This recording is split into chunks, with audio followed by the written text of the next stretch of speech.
applaudissements de la salle.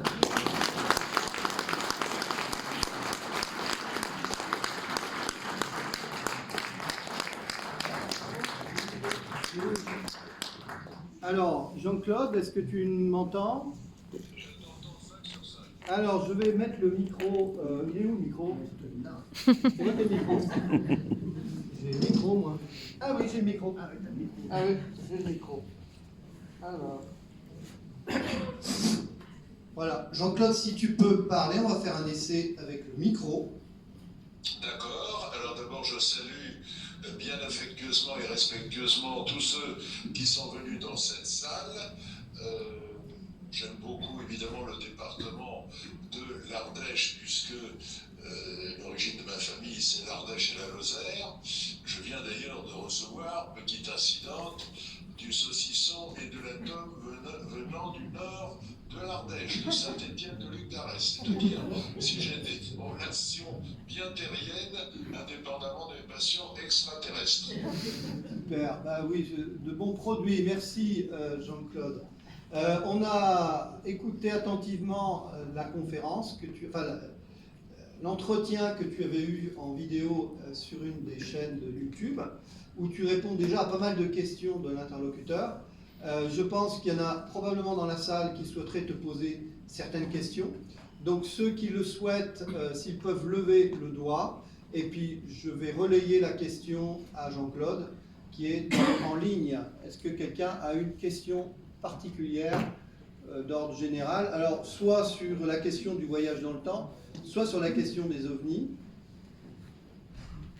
Moi, j'en aurais une, Jean-Claude, puisque par rapport au crash de Roswell, tu évoques la possibilité que ce soit un fake, enfin une fausse annonce. S'il y a des civilisations, une civilisation qui nous visite, il peut y en avoir plusieurs. Et elles peuvent ne pas être toutes au même degré d'évolution technologique.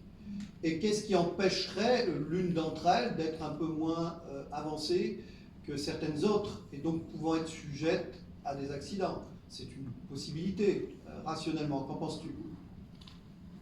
J'essaye de raisonner comme essayent de raisonner tous les amis qui sont dans la salle, avec le petit cerveau qui est le mien, et avec un petit peu de logique. Bien sûr qu'un accident d'une civilisation extraterrestre n'est pas quelque chose d'impossible, évidemment.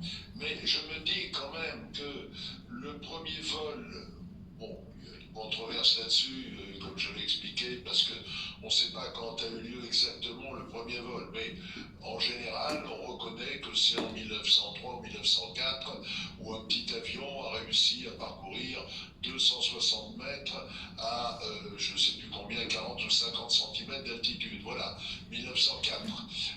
On est en 2023, à la fin de l'année 2023, donc on est à 120 ans après ce premier vol. Et quand on regarde le nombre d'accidents d'avion dans l'année, il se réduit de plus en plus, tandis que le nombre de vols augmente de plus en plus. C'est-à-dire que les vols maintenant sont sûrs à 99,999%. Je parle évidemment des vols des compagnies, je ne parle pas de celui qui a picolé un coup et qui dit à ses copains, vous allez voir, je vais vous faire un super looping, et puis qui se crache. Donc j'imagine qu'une civilisation extraterrestre qui sera automatiquement dotée de l'intelligence artificielle, on l'oublie tout ça. Nous ne sommes pas loin de la prise en main du fonctionnement du monde par l'intelligence artificielle. Et le propre de l'intelligence artificielle, c'est qu'elle sait tout en temps réel. C'est-à-dire qu'elle sait qu'il y a dans l'avion quelque chose qui ne va pas très bien, qu'on n'a pas encore décelé, mais qu'il faut absolument réparer, sinon l'avion va se casser la figure. Donc je pense qu'une civilisation qui aurait ne serait-ce qu'un peu d'avance par rapport à nous, aurait une fiabilité de 100%. C'est pour ça que j'ai du mal à croire que des soucoupes volantes s'écrasent sur la planète Terre. Ou alors, elles ne viennent pas d'une autre civilisation. Elles vivent peut-être en même temps que nous, cette civilisation, dans une fosse d'un océan, parce qu'il y a beaucoup de témoignages d'ovnis qui jaillissent de la mer ou qui plongent dans la mer. Donc là, nous sommes encore dans une période où les questions que nous nous posons peuvent permettre de faire progresser le dossier. À ce propos, quand on s'était vu, tu m'avais rapporté une anecdote assez sidérante qui s'était passée au large de la Corse, d'un avion qui avait été détourné d'un avion de l'armée de l'air suite à un signalement radar et qui avait vu quelque chose de tout à fait singulier à la surface de la mer. Est-ce que tu peux rapporter cette anecdote ? Oui, c'est dans un ouvrage, dans un livre qui a été publié par un de mes confrères qui était caméraman à FR3, qui a pris sa retraite, avec lequel d'ailleurs j'ai déjeuné il n'y a pas très longtemps, et qui a publié plusieurs livres sur les ovnis parce que en côtoyant les pilotes de chasse, il s'est rendu compte que il y avait un certain nombre de pilotes de chasse qui avaient observé, même tenté de poursuivre des ovnis, et il s'est dit mais là il y a quelque chose de sérieux, et puis maintenant c'est devenu un spécialiste des ovnis. Donc au large de Solenzara en Corse, il y a un radar à Solenzara, et dans les années 70, ce radar a détecté quelque chose de bizarre, c'était en plein jour, l'officier qui commandait le radar a envoyé une patrouille de Mirage 4 et qui n'était pas très loin voir ce à quoi ça correspondait, et les pilotes ont vu quelque chose qui plongeait dans la mer, et ce qui était intéressant, c'est que la mer n'était pas éclaboussée, c'est-à-dire que la mer s'ouvrait à l'arrivée de l'objet volant non identifié comme une bouche. Et ça, c'est un témoignage qu'on retrouve assez fréquemment quand on s'intéresse aux objets volants non identifiés. Donc il n'est pas impossible qu'il y ait des bases d'objets volants non identifiés sous la mer à de grandes profondeurs. Donc la mer s'effaçait, s'ouvrait, un peu comme l'avait fait Moïse. Oui, on peut faire le parallèle, mais moi je ferais plutôt le parallèle avec ma première enquête sur les objets volants non identifiés en 1974 sur France Inter, où un certain nombre de mes collègues journalistes étaient partis faire des interviews, et où à Barneville-Carteret dans la Manche, je me souviens très bien qu'il y avait un père et son fils qui allaient à la pêche tous les jours avec un petit capoteur, et ils avaient vu un objet volant non identifié jaillir de la mer, et ce qui avait frappé le fils du pêcheur, qui devait avoir 25 à 30 ans, le fils, le père devait avoir une cinquantaine d'années, il avait dit la mer s'est ouverte comme une bouche. C'est-à-dire que quand l'OVNI a jailli de la mer, eh ben, il n'a pas dégouliné comme le fait un sous-marin quand il sort brutalement de l'eau et où on voit toutes les structures qui dégoulinent. Donc ça, je me suis dit à l'époque, il n'a pas pu l'inventer, le gars. Et on le retrouve dans pas mal de témoignages. D'accord. Alors il y a une question, une main levée, je vais donner le micro. Je profite que tu abordes ce sujet, tu as parlé dans la vidéo des foudres en boule, des sphères, des foudres sphéroïdes.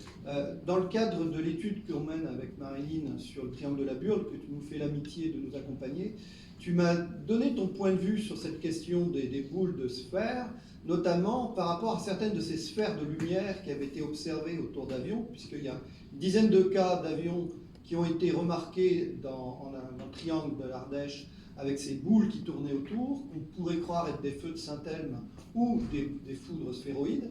Et toi, tu m'as cité le cas d'un pilote de la Seconde Guerre mondiale. Si tu pouvais juste rapporter cette anecdote à nos auditeurs et spectateurs.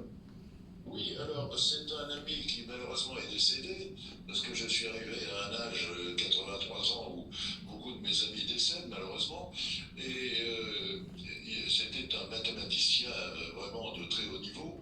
Il avait été fait prisonnier pendant la guerre, il avait été transporté d'un camp de concentration où il était en Russie par les Russes, quand les Russes avaient libéré les camps, puis il avait été transporté par un quadrimoteur d'une base de Russie, je ne me souviens plus laquelle, mais ça n'a pas une grosse importance, jusqu'à Londres, puisque on rapatriait les prisonniers qui étaient libérés en Angleterre, et ensuite de l'Angleterre, ils étaient dispatchés vers la France, l'Espagne, etc.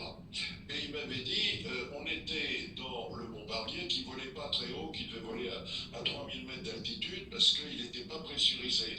Donc on ne pouvait pas monter à 5 ou 6 000 mètres, et il faisait très froid, évidemment, à 3000 000 mètres, et il m'a dit la trappe des bombes était ouverte, donc on se gelait, et d'un seul coup, on a vu pénétrer à l'intérieur de l'avion par la trappe à bombe qui faisait 3 mètres de long sur 1,50 m ou 2 mètres de large, on a vu pénétrer une boule lumineuse à l'intérieur de laquelle on ne voyait rien, qui semblait pas solide, c'est-à-dire c'était pas quelque chose de solide comme une grosse boule de pétanque entourée d'un halo lumineux, c'était vraiment une boule lumineuse à l'intérieur de laquelle on ne voyait rien, on ne voyait pas s'il y avait du solide ou pas, elle ne faisait pas de bruit.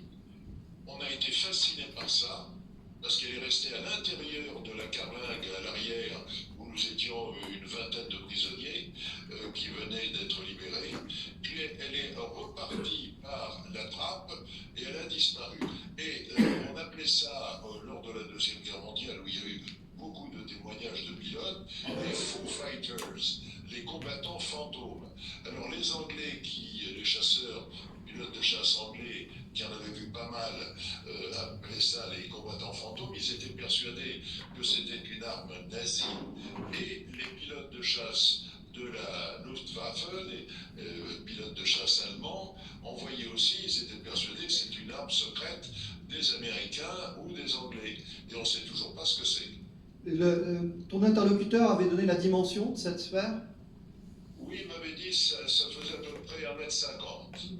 Ah oui, donc c'est pas ce qu'on peut appeler une foudre. Je vais passer le micro à une personne de l'assistance qui souhaitait poser une question. Je passe le micro.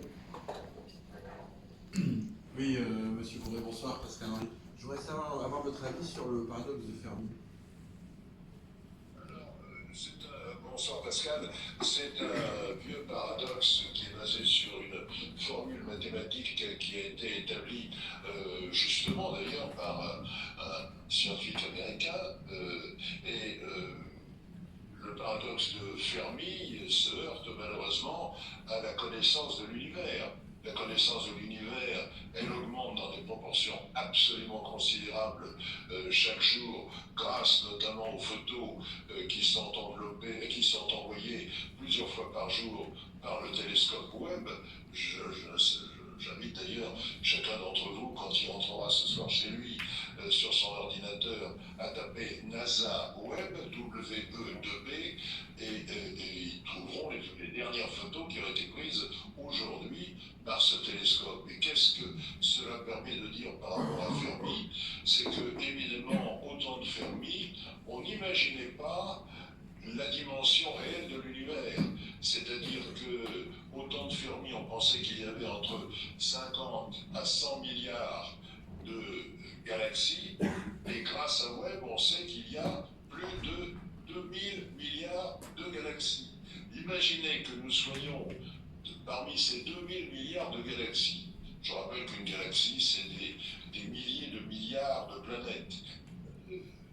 Imaginez que nous soyons les seuls êtres vivants, intelligents de l'univers, c'est une aimable plaisanterie. D'autant que la Terre n'a que 4 milliards et demi d'années, l'univers près de 14 milliards d'années, et que la vie est née très récemment sur la planète Terre. La vie est née il y a à peu près 2 milliards d'années, mais la vie intelligente, ce qu'on appelle l'Homo sapiens erectus, c'est-à-dire vous et moi, c'est 300 000 ans. Donc 300 000 ans par rapport à 14 milliards d'années, alors c'est un exemple que je prends pour que les gens comprennent bien. Eh bien, si on réduit l'âge de l'univers à 24 heures, c'est-à-dire les 14 milliards d'années deviennent 24 heures, la vie intelligente est née à 23 heures, 59 minutes, 59 secondes. Excuse-moi Jean-Claude, tu l'as dit ça dans la vidéo, donc on l'a entendu, ta démonstration. Le paradoxe de Fermi, si on peut le rappeler, c'est de dire comment se fait-il que si les extraterrestres, il y a des vies ailleurs dans l'univers, on ne l'ait pas découvert. C'est ça, en gros, pour résumer. Et on ne voit pas d'ondes radio, c'est surtout par rapport aux ondes radio. Maintenant, il y a d'autres réponses. Hein. Il y a des ufologues qui disent si on est au temps des Sioux et qu'on considère que la communication, c'est les nuages de fumée, et que sur une île de l'Océanie, certains considéreraient qu'il n'y a pas d'autre vie sur Terre qu'eux, parce qu'ils ne reçoivent pas de nuages de fumée venant des autres continents, ce n'est pas la preuve qu'ils seraient les seuls sur Terre. Bon, c'est aussi une autre mode d'interprétation. Après, il y a ceux qui disent, bah, justement, ils nous envoient pas d'ondes radio parce que c'est complètement obsolète comme mode de communication. Et s'ils n'ont pas établi de contact avec nous, c'est parce qu'ils sont là depuis longtemps. C'est aussi une autre réponse. Donc le paradoxe de Fermi, certains le retournent à l'envers comme étant la preuve qu'ils existent. Donc, oui, bien sûr. Et puis on est très prétentieux. On imagine toujours, parce que nous sommes en 2023, qu'on a des smartphones, et que là je peux vous parler alors que je suis à 700 km de vous, que nous sommes les plus beaux, les plus intelligents de l'univers, alors qu'évidemment une civilisation qui aurait ne serait-ce que 500 ans d'avance par rapport à nous, alors que des civilisations peuvent avoir des milliards d'années d'avance par rapport à nous, eh bien, que nous sommes quand même les plus intelligents et ceux qui ont mis au point les technologies les plus performantes de l'univers. Tout ça est une évidence, évidemment. est-ce qu'il y a d'autres questions dans la salle? Oui? C'est pas des questions, donc ils se baladeraient parmi nous, et comme si nous on se promenait dans un zoo en fait. Alors, est-ce que... Vas-y, Jean-Claude. Non, mais c'est une très bonne réflexion, parce que quand vous lisez les textes les plus anciens, là j'étais en train de relire le livre d'Enoch, qui est très intéressant, qui raconte un peu comment Enoch a été enlevé de la planète Terre pour aller voir Dieu, les anges, etc. Ce qu'il a pris à l'époque pour Dieu et les anges, c'est qu'il n'était qu'une civilisation extraterrestre parmi bien d'autres. Et bien, quand on regarde un petit peu tout ça et qu'on détaille le paradis terrestre, on se rend compte que nous sommes les bâtards du cosmos, comme je l'ai dit dans une interview à François il y a 40 ans. C'est-à-dire que nous sommes un mélange du singe à l'origine qui était sur la planète Terre et qui est né naturellement de l'évolution de la matière, avec une accélération de cette évolution, puisque c'est indiqué dans la Bible, Dieu plongeait l'homme dans un profond sommeil, il prit une côte et puis il fait une opération. On voit bien qu'il fait une opération chirurgicale sous anesthésie générale. Et c'est la raison pour laquelle l'homme est vraiment un bâtard. C'est-à-dire que moi je suis capable de donner ma vie pour sauver quelqu'un, mais je suis capable de tuer quelqu'un parce qu'il m'aura fait un mauvais regard. Enfin, peut-être pas moi, mais vous comprenez ce que je veux dire. Il y avait une autre question. Qui avait levé le...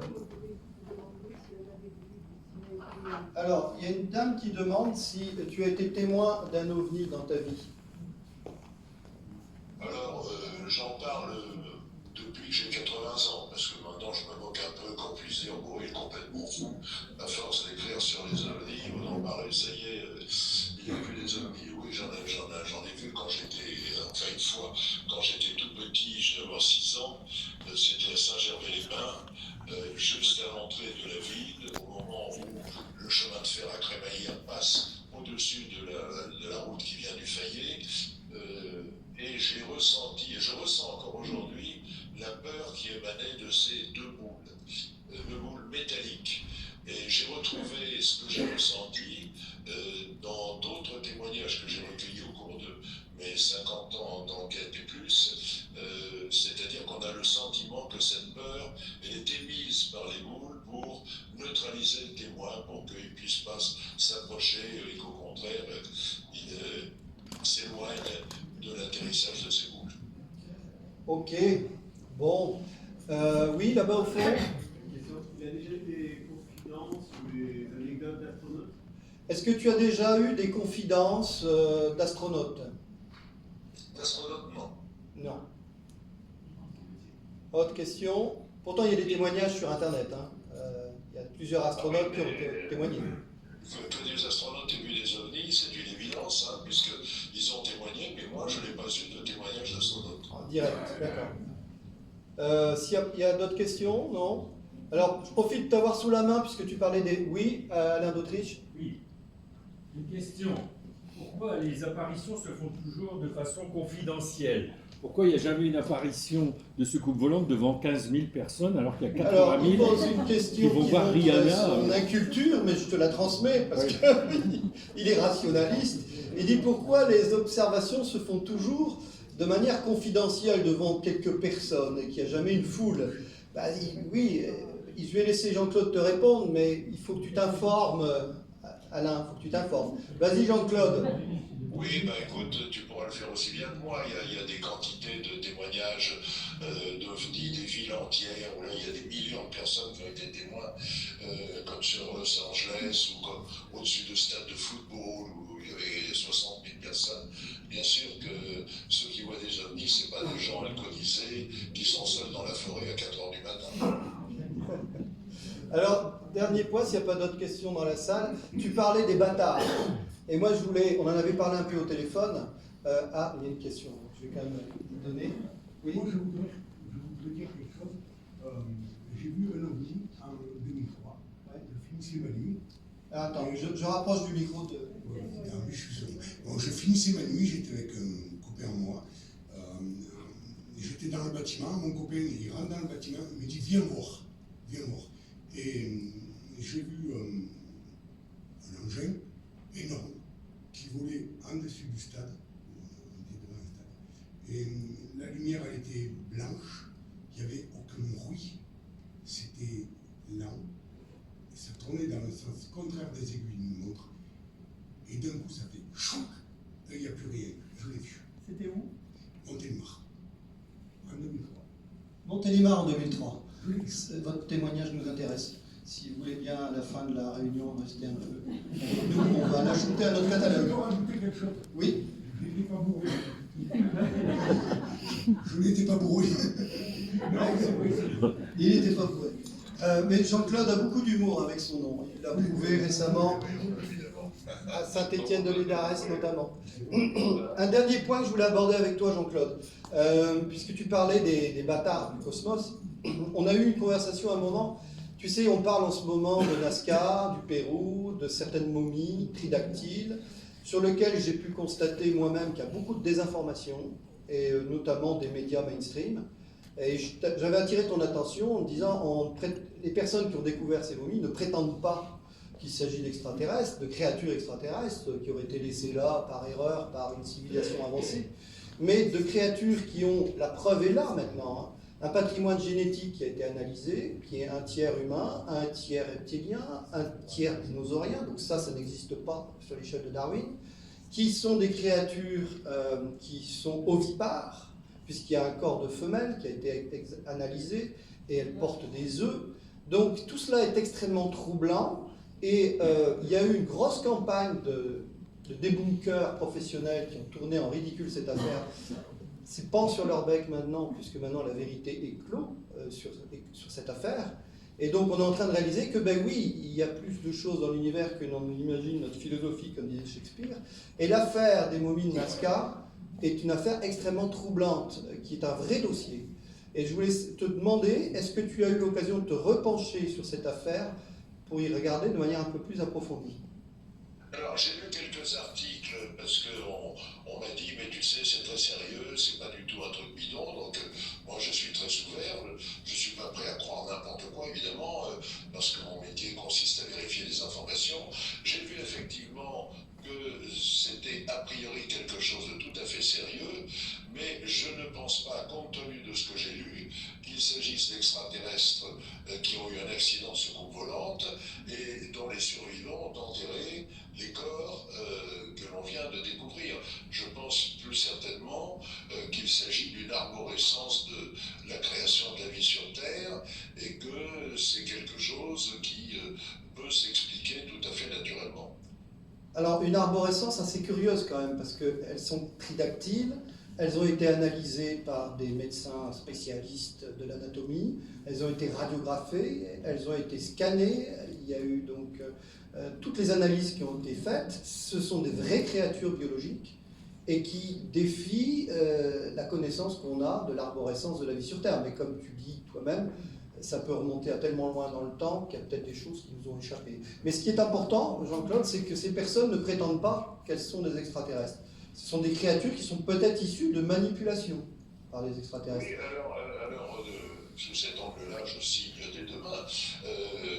L'hypothèse que ce soit des petits extraterrestres qui soient morts dans un accident de soucoupe ou de vieillesse alors qu'ils visitaient la Terre et que les copains extraterrestres ont enterré, ça ne paraît pas plus crédible que l'accident de soucoupe volante. Pourquoi? Parce que je pense qu'une civilisation extraterrestre qui viendrait nous voir voyagerait certainement dans le temps, sinon on ne voit pas très bien comment Pline le Jeune a pu découvrir et rendre compte de boucliers ardents il y a 2000 ans, et comment cette même civilisation et ce même pilote seraient toujours là, même si dans la Bible on voit des témoignages de gens qui ont vécu 800 ans, 900 ans ou 1000 ans. Je pense qu'il y a une manipulation du temps, et donc je ne comprendrais pas, ça me semblerait non accessible à mon rationalisme, qu'une civilisation extraterrestre venue sur Terre se casse la figure dans un accident, d'une part, et enterre ses propres morts sur la planète Terre. Oui, c'est pas du tout l'idée qui est mise en avant par ceux qui étudient le sujet.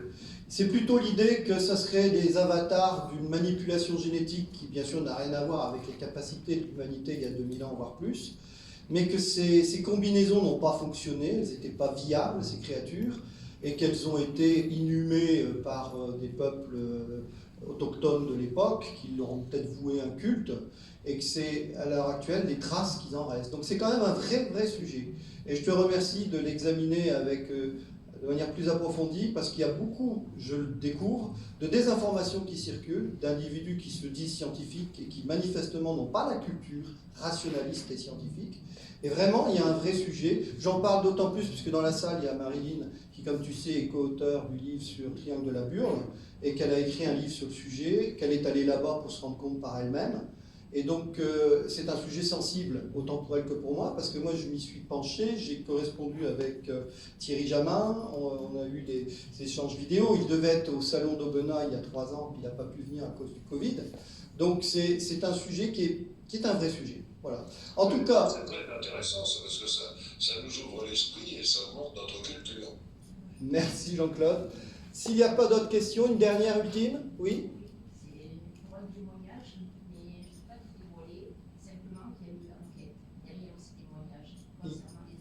Alors, il y a un témoignage dans la salle. Vous avez été vous-même témoin? Oui. Et il y a eu une enquête? Oui. C'était où? Dans le Gard. Dans le Gard? En quelle année? Entre 98 et 2000. Et vous avez été vous-même témoin? Oui. Et on va quand même écouter votre témoignage. On terminera là-dessus, ça sera le dessert. Parce que c'est toujours intéressant un témoignage. Je vous donne le micro.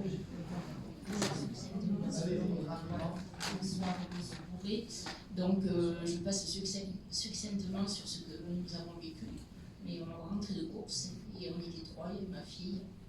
Et ma fille, donc, à un moment donné, au moment où il fait la manipulation de faire la marche arrière, il s'est passé que ma fille m'a dit maman, regarde, il y a une soucoupe volante. Donc, il s'est passé des choses là, à ce moment-là. Et de suite, il est parti pour chercher un appareil photo pour essayer de photographier tout ce qui était en train de se passer. Et au moment où il est sorti, c'est parti. Donc on s'est dit, tiens, pourquoi pas, peut-être le lendemain ça va réapparaître. Et en fait, on a attendu à peu près à la même heure. Il s'est passé quelque chose en fait le lendemain, et on était avec une caméra VHS. Et on a pu filmer quelque chose qui effectivement, quand on a passé dans la cassette, là ça a tout été en la télévision et tout. Et donc du coup, on a appelé tous les services concernant voilà, les ovnis. Ils sont venus et à ce moment-là, la veille que nous avions vu déjà avec ma fille, il s'avère que d'autres gens avaient vu effectivement cette soucoupe qui se promenait. Voilà. Merci pour ce témoignage. Si pareil, vous pouvez rester 1 minute à la fin de la réunion. Bien. Intéressant, tu pourras l'approfondir. Oui, on va l'approfondir dans le cadre de notre livre. Sur le triangle de la Burle, en présence de notre éditeur Didier Benoît, et puis avec le parrainage ô combien apprécié et important de Jean-Claude. Encore merci Jean-Claude pour tout ce que tu fais. Merci. Bravo pour ton courage intellectuel, Jean-Claude.